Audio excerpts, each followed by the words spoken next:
The Bug Bugs Podcast! If you had $1 million and you have two options, you can acquire a company or you can use it in door-to-door, which would you do? I think door-to-door 10 out of 10 times beats out acquisitions. I have acquired two small companies. I'm talking 1 to 2 route trucks. They've crashed and burned really bad. I think there's definitely a sweet spot to that, buying the proper sized companies. When you're looking at a door-to-door team versus buying a company, usually the multiples are going to be over that 130% mark on the first year revenue. So right there out of the gates, it's already more expensive to acquire a company. You're getting accounts that you don't necessarily want. And so I think that's the really true exceptional reason with door-to-door and why it's still worth it, is you can get the route density you're looking for, the type of accounts you're looking for. Really, you're not buying any of that extra fluff. You hire a marketing company and you say, hey, I want you to work in these zip codes. I want this contract value. You build what you're buying. Hey everyone, welcome back to the Bug Bugs Podcast. I'm your host, Allan Draper. So thankful to have you joining me today. I know you're busy running around, stepping in for technicians, helping answer phone calls, all those things. I remember those days. Today, we're joined by Chad Louk, founder of Prodigy Pest Solutions in Florida. Chad started his company back in 2018 at the age of 21, which is crazy.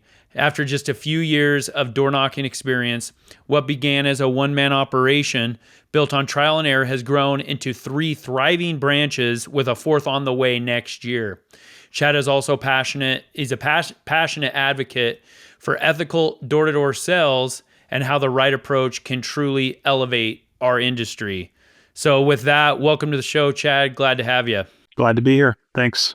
So recently we dropped a podcast episode with Lenny Gray, well known in the door-to-door arena, and we talked a little bit about door-to-door, so it's kind of fun to have these back-to-back. But one of the questions that I asked him, and I'm going to ask you, is what is it about door-to-door that is ruining the reputation of door-to-door and pest control? Ruining the reputation, I'd say, I think it's been around for decades. And so if it would have been ruined by now, it would have been ruined.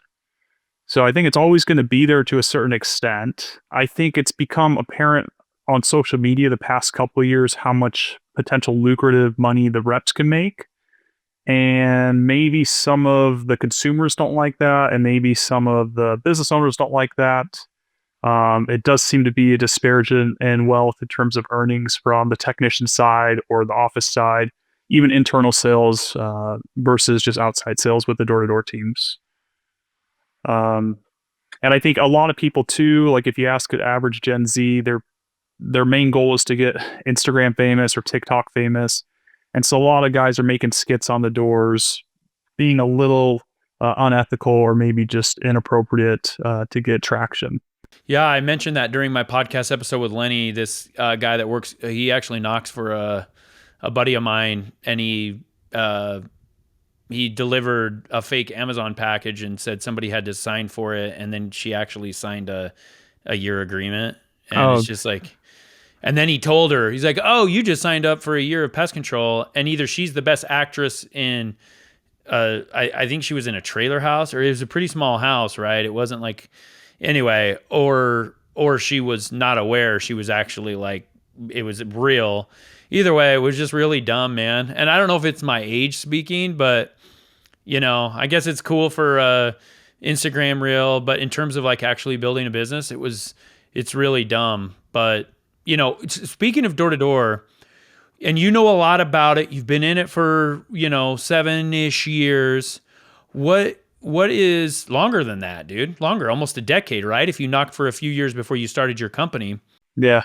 This is a question I'm not sure I have the answer to, and I think there's a couple of different ways to approach it depending on your pest control company.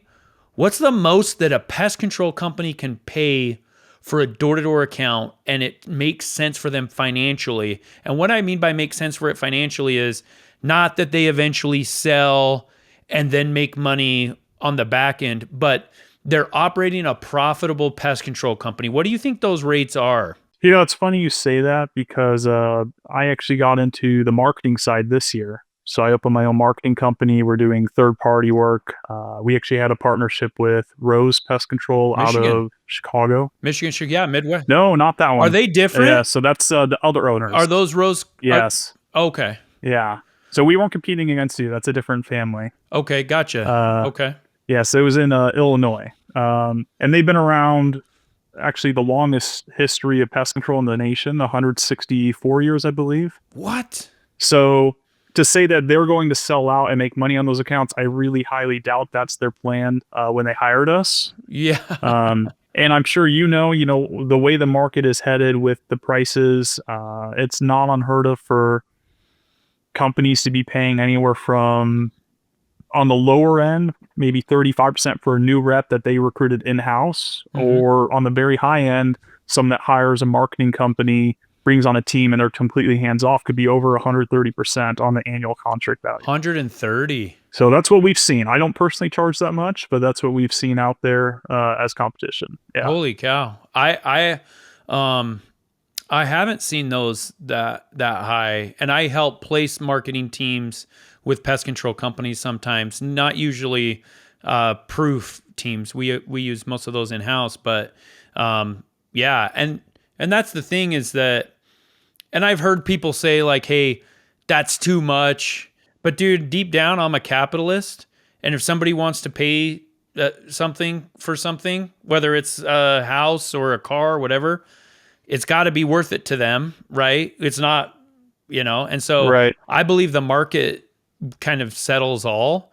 So yeah, there's, and that's the thing is that the specifics of the deal could be way different. They could be doing 2-year contracts with high minimum contract values, with chargebacks that they can charge back for after a year. I don't know. There might be, so it's not always, and that's something that, a lot of people reach out to me that really shouldn't have a door-to-door team. People that are just getting started, they don't have the finances, but it's so appealing to them. But they need to know this. They need to know like the rates are high, but the companies that are paying it and they're successful with it, they know what they're doing. They have cash flow to support it. A lot of people, Chad, they think, hey, I'm going to hire a door-to-door team and I'm going to use the revenue that I bring in from that door-to-door team to pay the door-to-door team. Right. So, I'll jump into a couple topics you talked about. The main thing is, yes, a lot of people have hit us up this year saying, hey, I just opened my company. I want to bring you guys on. I'm a risky person. I took a bet on myself at 21. I think you got out of your lawyer background and went into pest control. You're probably in the same mindset. I didn't come out and pay people anywhere near that. I went and recruited my own guys, paid them base pricing, built it up slowly. It wasn't until, I think over 3 years in where we finally broke 7 figures in revenue. And so it took years of me knocking myself, recruiting myself, running those sales teams before I could grow it exponentially. And earlier you had asked, what's the breaking point of what becomes profitable and not? Long story short, the reason why I started my marketing company is because the rate at which we were growing, which was pretty exponential over each year with door-to-door, really wasn't a lot of profit to continue adding to those sales teams and getting that kind of growth. So it was either subsidize that team elsewhere or cut back on recruiting. And that's where we ended up with. I still do door-to-door in my company. We utilize it in all 3 of our branches currently, but we couldn't maintain the scalability without figuring out other ways to grow or profit. Yeah. No, it's a common issue because, and it's honestly true of growing at a really fast clip, regardless of the marketing or sales method. Now, you do pay a lot for door-to-door sales, even for those that you're recruiting in-house, because of a lot of the expenses that you carry and things like that, a lot of the training, the time investment. Usually they're paying for apartments and furniture. Sometimes they're paying upfront bonuses. Yeah. They're doing trips. They're doing incentives. They're doing all these things. And so it is expensive. And I think there is that additional margin for door-to-door. I should say additional cost for door-to-door than other forms of marketing and sales. But regardless, when you're building a company, and especially when you're building it early and you're trying to figure all these things out at the same time, there's a cost to it. And people need to know that. Like, it doesn't matter if you just invest all of your marketing efforts and resources, financial resources into Google AdWords. It's expensive, especially to get it up and going. So, that's something that people need to know. Like, growing a company is not cheap. And you get to this point where you're like, a lot of times when people are asking me, hey, Allan, how do I grow my company? And what are some things to watch out for? I always tell them, like, now, there's this area where you can grow it and maintain profitability. If you grow it too fast, you're going to sacrifice profitability. And I think it's a great idea to market some of those teams to other companies. Here's the thing. Here's my opinion on it. And I've done it. And I've had other companies market for Proof, and we've marketed for other companies. So I've been on both sides of the deal. You make money in the short term, in my opinion. Well, it's not my opinion. It's the fact. And what I mean by that is there's some great margin on marketing a team and not using them in-house. And it's a really good idea, especially like you mentioned, so cash doesn't get too tight. But in the end, what I've learned is that if I can do it, I'm going to keep them in-house, because then that adds value to my company at whatever multiple that you get on revenue. Well, it's the same thing as like my background in door-to-door sales. The reason why I opened my own company is because, sure, I was making a lot of money knocking doors, but I wasn't building any equity. And so it's the same thing owning a marketing company. There's no equity. No one's going to be like, let me purchase your marketing company with your door-to-door guys that leave every summer. It is kind of just a short-term cash flow. But we would rather keep those guys in network, even though they're not working directly for Prodigy. That way, down the road, when we do have the ability to hire on more guys, they're going to come and work for my company. Absolutely. And one of the things that I do when I'm helping place teams is I review the paperwork. It has to be like ironclad, so that you're not losing door-to-door reps to other companies, and lots of non-solicit, non-competes, NDAs and stuff like that. They're super important. Would you be able to do what you've done with Prodigy without door-to-door? No, definitely not. My company is a PCT 100 size. To do that in 7 years with really no background in the technical side, getting into it, or the SEO side, that was my niche. I had the sales background on the doors, so all I could do was bootstrap it, go out and grind on my own, and replace myself on the doors with recruiting. I don't think I could have done it a different way. I know plenty of guys that have built companies as fast or faster than me. Shout out to Luke Lewis on the East Coast in my market in Florida. Mm-hmm. He's grown really exponential without door-to-door. Not something I could replicate personally. If you had $1 million and you have two options, you can acquire a company or you can use it in door-to-door, which would you do? So I have acquired 2 small companies. I'm talking 1 to 2 route trucks. Mm-hmm. They've crashed and burned really bad. I think there's definitely a sweet spot to that, buying the proper sized companies. But I'll revert back to Rose, the company we marketed for this summer, someone that did have 7 figures to spend in marketing. When you're looking at a door-to-door team versus buying a company, usually the multiples are going to be over that 130% mark on the first year revenue. Mm-hmm. Yeah. So right there out of the gates, it's already more expensive to acquire a company. The other thing is you're getting accounts that you don't necessarily want. For instance, in my company, I'm primarily residential. I may buy a company that has a lot of commercial accounts, or maybe they even do like lawn, and I don't do that, or birds. You hire a marketing company and you say, hey, I want you to work in these zip codes. I want this contract value. You build what you're buying. And so I think that's the really true exceptional reason with door-to-door and why it's still worth it. Is you can get the route density you're looking for, the type of accounts you're looking for, and really you're not buying any of that extra fluff. So that's why I think door-to-door 10 out of 10 times beats out acquisitions. And you bring up some really good points, and it's something that I've gone back and forth over the years, and I think the answer is it depends. It depends on the company, because there are pros and cons to both, right? If you have a good deal with an acquisition and you have some slough off, you lose some accounts or whatever, you're not going to end up paying for those.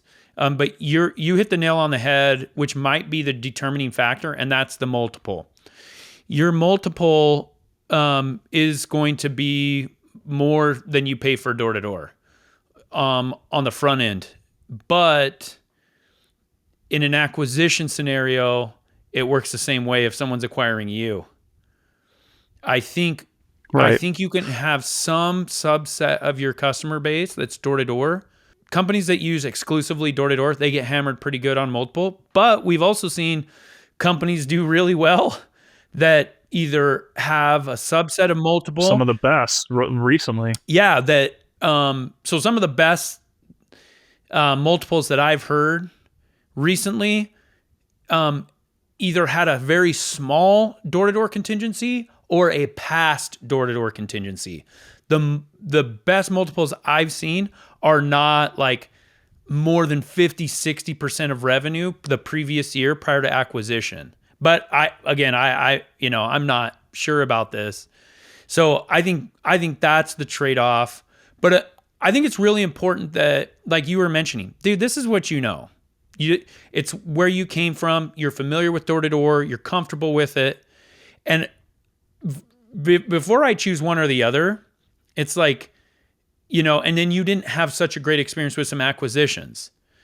And there's other companies that's all they do. Like if you look at really big companies, that's how they grow, man. They're selling like tens of millions of dollars online, but that's not even keeping up with what they're losing. We're going to take a quick moment to highlight one of the premier sponsors of the BugBucks Plus platform. Treat where they hide, treat where they eat. Cockroaches and small flies are among the most challenging pests to eliminate because they often hide in hard-to-reach areas, like drains or beneath and behind equipment. Nibor D plus IGR from Nisus is a powerful solution, combining a ready-to-use insecticide foam with an insect growth regulator. This versatile product can be sprayed on non-food surfaces or applied deep into drains and other hard-to-reach areas using the included 17-inch flexible semi-rigid straw. The foam penetrates where cockroaches and small flies live, eat, and breed, targeting these pests at the source. Make sure to stock Nibor D plus IGR from Nisus in your truck so you can tackle small fly and cockroach problems in your commercial and residential accounts. To learn more about how Nisus and their product lineup can take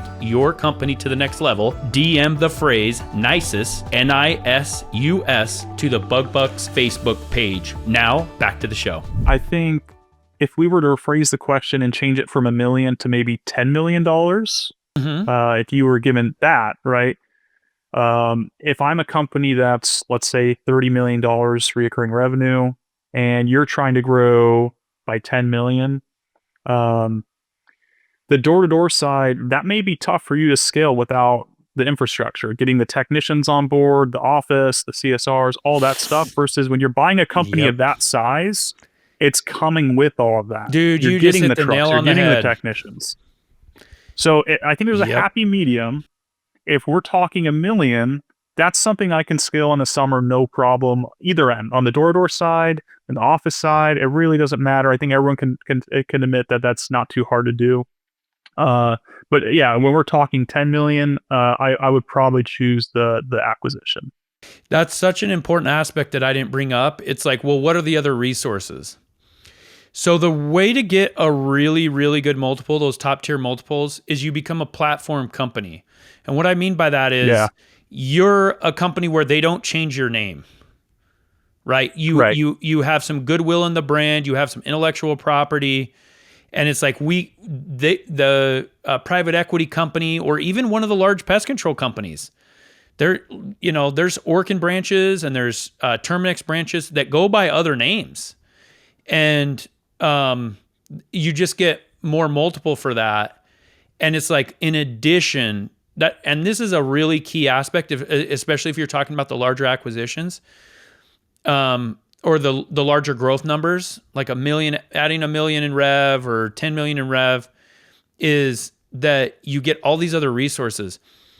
Dude, I don't know about Florida. Florida has a heck of a time because I feel like everyone has to be licensed. If you say the word pest control, you're like, you have to be licensed in Florida. And correct me if I'm wrong, but it's like finding techs for us that are good, like long-term people that will get 5-star reviews, people that will stay with us, that will join our 401k, get on our benefits, participate in climbing the corporate ladder, all those things. It's so hard, man. And so for door to door, it's like, we're going to throw on $1 million in revenue. And it's like, I just created a huge problem for myself. It's a good problem, but now I have to provide the infrastructure. And a lot of times with door to door, one of my problems, and maybe you can help me work through this, is, dude, sometimes, especially with door to door guys, all they need is spots, right? You give them spots, same or next day service, they're happy, right? But sometimes, man, and it happened to us a couple of times this summer, we had techs go down, we had techs quit, at most companies, right? All companies. Yeah. So how have you been able to do that? And I'm specifically talking about your in-house teams. How have you been able to find really good people while you're still growing at a fast rate? Right. So I won't say that I don't have those same issues. I guarantee if I open my phone right now, I probably got a text from a sales rep saying, "Hey, I need a same day right now." Yeah. That's definitely something that we deal with too. I think the one advantage I have being in Florida is that we have year-round knocking. And so it's not this huge dump of customers in the summertime. Don't get me wrong, we do get a lot more growth during the summer, but my company's just used to it. We do door to door year round. We use our markets. This year we're going to be using it for preseason training with our marketing company. So my technicians are used to it, the structure of it, and we set up a way for the technicians to really it doesn't really change their life at all. Yeah. Okay. So you don't feel my pain in Michigan and Boston. So, oh well, tell me if I'm wrong about your Arizona and Las Vegas companies. So I don't have a branch in Las Vegas, but in Phoenix, it's actually our smallest branch, and we don't really knock doors here because of the heat, and we exclusively run a summer program. Let's talk about your year-round program a little bit. For door to door, what are some differences between a summer program in terms of schedule, number of sales per guy, whatever? What are the differences between a 4-month summer schedule and a year-round pest control sales rep? So obviously they're not working those 80-hour weeks like a normal summer schedule would. But what we find is usually, especially this year where we had guys in the Midwest, it's starting to cool down, especially today. I think it was in the 50s.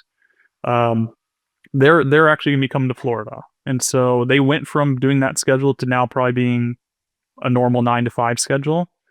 And there's just more of a work-life balance for sure. We don't really expect them to make it the full year. There's just kind of a break-in period and then a break-off period. So, but it's just guys coming and going year-round. So maybe not the same guy working 12 months out of the year, though. Gotcha. Because the solar industry, that's pretty much what it is, where they look at it as like a 9-to-5, and they, at least in Arizona, and they just they have their hours. And I was just wondering, because with door to door, we've had more success with the sprint type door to door reps, where it's like they go hard for 4 months, because whenever we want to do like a preseason, or, a lot of times people in late June, early July, they'll say, "Hey, add a month to my apartment because I'm going to knock postseason." And dude, that is always a bad idea. And then it doesn't. And it's like, oh man, I'm on the hook for an apartment for another month. I think the way that we've done really well is we structure our deals in a way to incentivize guys. I think we have really unique sales agreements, the way our pay structure is set. Mm-hmm. For instance, in the off season, they get their back end, the remainder of their checks from the sales sooner. So that's kind of a cash grab for those guys. We pay a higher commission during that time. Usually we'll do free housing, little incentives just to give guys. And I think a lot of people, especially college age kids, if you could say, "Hey, like, would you rather live in Rexford, Idaho or Boca Raton, Florida in December?" I think most people will end up choosing that. Yeah. So we're kind of blessed in that sense. We're not in Michigan where we have that issue. Yeah, no, that's and for the kids that aren't going to school. So back in the day, door to door was designed as it's a summer job. It's a summer job. You're going to make a lot of money. Back then, if you were at 15, 20% commission, you were like the top dog. So you start after the semester ends and you end before you have to go back to, that's kind of how it was designed. But now pest control, door to door, is all over the place. We have people that,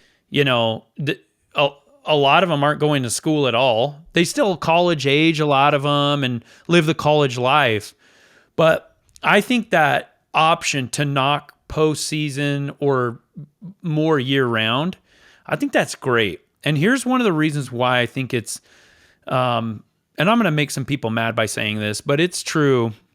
Door-to-door reps are some of the least financial savvy and responsible people I know. And so what happens with us is we'll have reps make a lot of money, multiple $100,000 in 4 months.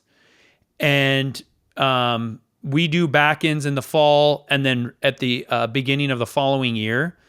And they're always asking for, advances on money or advances on the next year.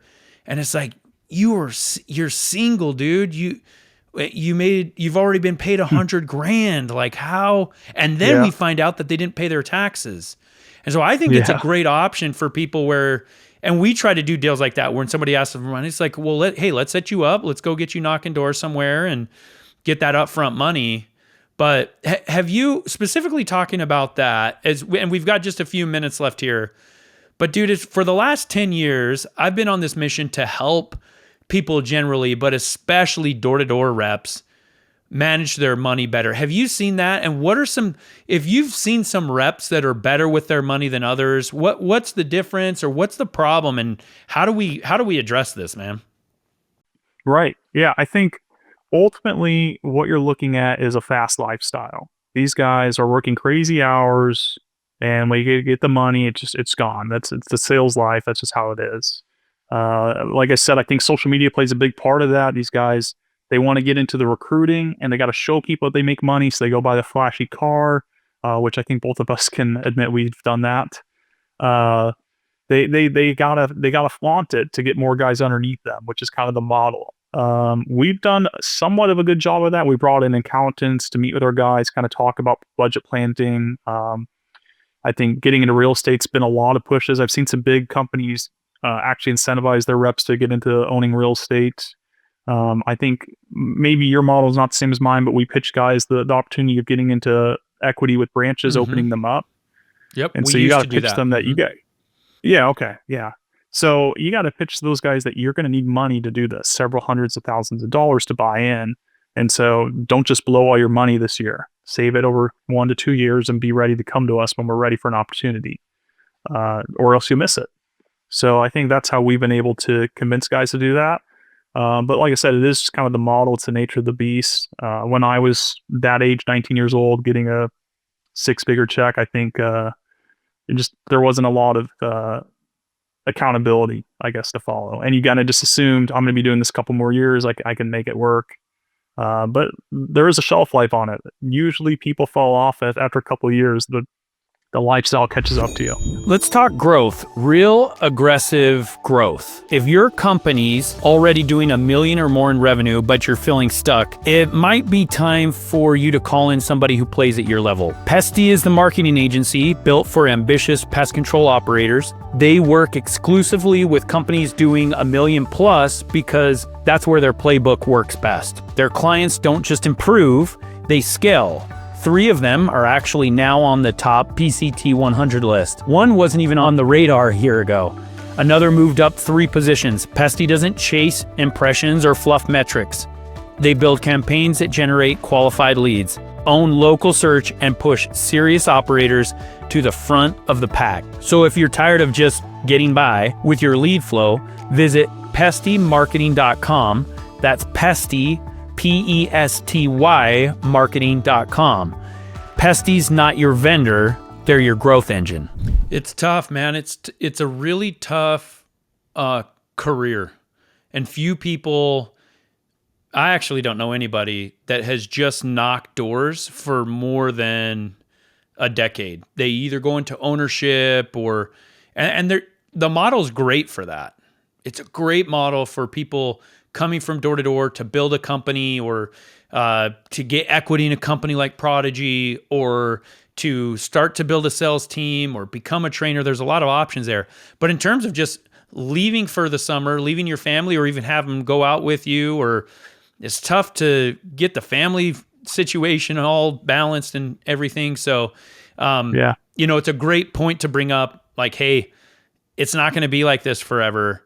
And, and speaking to door-to-door reps, but also to pest control company owners, you've got to be putting money, and for the owners, once you get started, right? So you have, like, the way I look at it is you have like the first year, 2 years, maybe 3 years, where it's like everything goes in the company because we got to keep the lights on.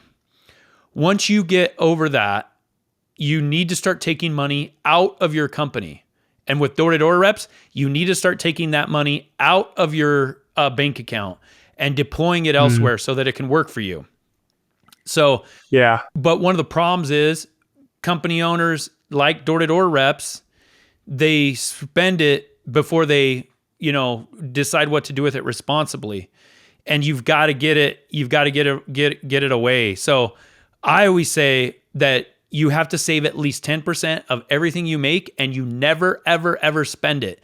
But investing it, and I don't mean investing in a Ferrari, unfortunately, because that's not really investing. Although I have made money on a couple of them, but I think, we'll see. Someday it might turn into a decent growth option, but it's a hobby. But when you invest it, it's not in a hobby. It's like, hey, I'm investing this in, S&P 500. And so I'm wanting door-to-door reps and pest control owners to do more of that, where it's like, continue to invest in your companies. My pest control company has allowed me to do everything else I've done financially and professionally.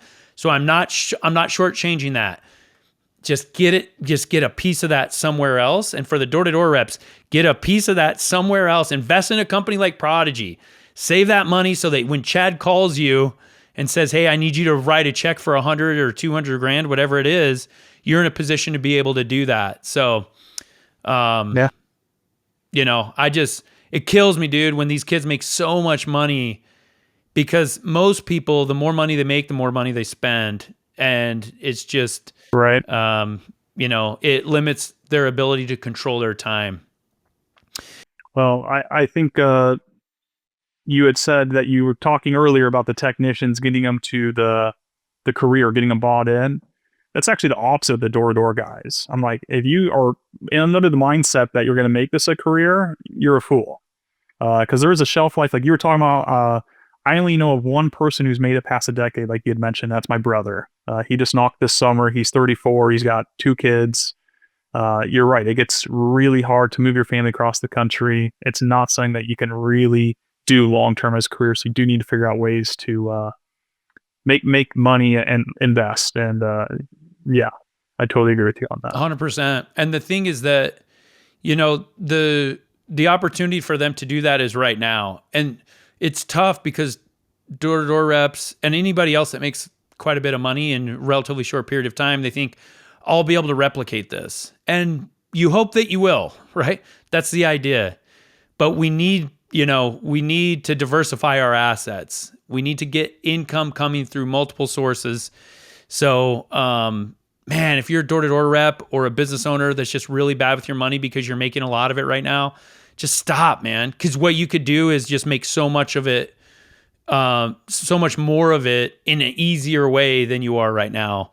And for me, it was always about controlling my time. So tell me, we're wrapping up here, Chad. Tell me about, I need to hear about your car if you're able to talk about it publicly. I don't know. Which car? You either have a 458 or a 488. I can't remember. Or am I wrong about that? It's a couple cars ago. Oh, okay. I had a 488. Yeah. Okay. So 488, that car was It's a pure Ferrari, turbo 900s. for the record. Yeah, Ferrari. Yeah. So I had that car, sold it for a limited edition 50th anniversary 911 Turbo S. Oh, nice. Okay. So yeah, so I got that one British Racing Green. You had mentioned earlier about the investment strategy. That was, quote unquote, a car that I used as an investment. I knew that it was going to be worth money just because it was a limited production car. Yeah. And so yeah, I just flipped that, took the profit. Probably got blacklisted by the dealer I bought it from. But Did you on to buy the it next. from a Ferrari dealer? No, that car was a 2016. It's years old. I did know, actually but sell it Ferrari for- dealers, like all of ours, we resell through. So how do you, can you tell me, I don't know how you got blacklisted then. If you didn't buy it from a Ferrari dealer, then you should be No, all I right. was talking about the Porsche dealer. Oh, you didn't buy the Ferrari I bought on like Facebook Marketplace, believe it or not, and Actually? put 9,000 miles on it. Yeah. Yeah, I drove it 9,000 miles in 8 months, blew the turbos, replaced them, and ended up selling it for 4K profit. So Ferraris are awesome in my book. Yeah. Then I did get into the Porsche, did really well in that car. I've been burned on cars. I had an Aston Martin DB11 that I got absolutely destroyed on. So it's not always the safe investment Yeah. when you're messing with the supercars, right? Yep. And for me, it's like, dude, I drove a 2010, 2009, 2010, something like that, Nissan Altima, until Proof was doing, I don't know, 10 million in annual revenue. And at this time, it's, that vehicle is 9 or 10 years old, 4-door, like kid seats in the back, right? So a lot of people look at my cars, which, just for the record, 296. You have a 296? That's coming. That one's coming. Okay. But SF90 TaylorMade is, Oh, very cool. Yeah, so that's kind of our prized possession right now. And so people see that car and it's very expensive and they're like, oh, Allan does this, I should do it. No, that's a bad idea. If you're talking just purely financial, it's a bad idea. Do something else with your money so that it grows. It's risky, right? But You're right. so I say, like, if you can hold off 5-10 years, you can do 5-10x what you were going to buy before. And that's true. My method. Now, I'm a lot older than you, and so your track record is super impressive because I was in college when you were making millions. So it's a different path. But yeah. Well, I just want to say I agree. I daily drive a Toyota Tacoma bug truck. Heck yeah. I may have some cool cars in the garage, but you gotta save money where you can. And I'm not attached to anything. I love the cars, but if the business needs the money, or I need the money, or it makes money, boom, on to the next, sell it. You can't get emotional with that stuff. Yep. Although an SF90 I could see maybe I get a little emotional with. Yeah, and the 1,000 horsepower. Yeah, the thing is that, like, whatever it is for the listener, if maybe it's not cars, maybe it's horses or Pokemon cards or whatever. I don't know. Whatever that is for you, if you can put it off, the longer you can put it off, the more expansive you can take that. And then you're at a point where you're doing it in a way where it doesn't affect your quality of life. It's not too risky and you still control your time. But a lot of people can't do that. So anyway, well, Chad, dude, this was awesome. I feel like yeah, happy to have you. We covered a lot of different areas. I think there's a lot of helpful information in there, especially on the operations, the financial side we touched on, and then also on the door-to-door a bit. For those that are possibly looking at doing a marketing deal or whatever, if someone has a question for you, they want to reach out to you about possibly doing a marketing deal, or they want to ask you a couple of questions about it, what's the best way for them to get a hold of you? Yeah. They could find me on socials, Instagram, Facebook. I'm just Chad Louk, Louk. Email chadlouk@prodigypest.com. I do want to tell you guys, if you were in that scenario where you are just getting started and we basically told you not to hire a marketing company, I'd be happy to teach people how to go out and recruit, how to do it like I did, just bootstrapping it. You don't need to go big right out of the gates. I use the word mentor loosely. I'm not a mentor, but I have helped some guys start their companies that had door-to-door experience and they think they need to bring on some big teams. Start slow. Learn the back end of the business, the technical side. Some of these guys with sales experience get into it. They don't even know a chemical rotation or the software they're using. So there's gonna be a lot of mistakes on the way. You got to get well versed, make those mistakes on a smaller scale. So don't jump the gun. Love that. Agree with it 100%. All right. Thanks so much for joining us, Chad. Happy to have you. For the listener, hey, make sure to check out Bug Bucks Plus. If you're getting started, if you're having these hurdles that you didn't think you'd have in business, go to bugbucksplus.com, sign up. I don't even know what it is monthly. It's cheap. We have courses. Your people can watch them. Use them to help you grow your pest control company. And if there's courses that we're missing, topics that you want to hear about that we're not covering, please let us know. And finally, whatever platform you listen to this on, go ahead and leave us a review. We really need to get some more reviews. We haven't done a review campaign for a while. We need to let the people know where to find us, and our review rating will definitely help them get to us. So with that, thanks for joining us, and we'll catch you next time. Thank you so much for listening to the Bug Bucks Podcast. If you enjoyed today's episode, please show your support by subscribing and leaving us an honest 5-star rating and review on Apple Podcasts or wherever you listen to podcasts. Thank you, and we'll catch you on the next episode.